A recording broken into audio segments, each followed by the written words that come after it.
All right, since I've taken everything off in this 18 Niro, why not the front speakers?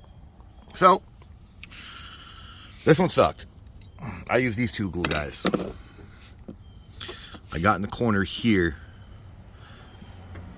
right in between these two, and then I shoved this one in and left it.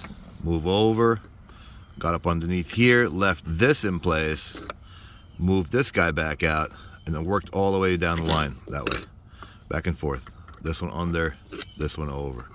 This one under, and eventually it just popped. You don't need to take the A-pillar off. It'll go without it.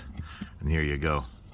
So the front slides in, and this back pops out. So you see, we have to pop off this one, this one, this one. 2 screws. I'm not taking them out. I'm not replacing these. This is how you get to it.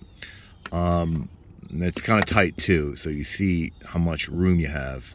I would have to use a 90, something like this, where it turns. Phillips head, you see? It's too tight. 50 bucks, Home Depot. Careful, don't break the glass. That's proof, it's on video.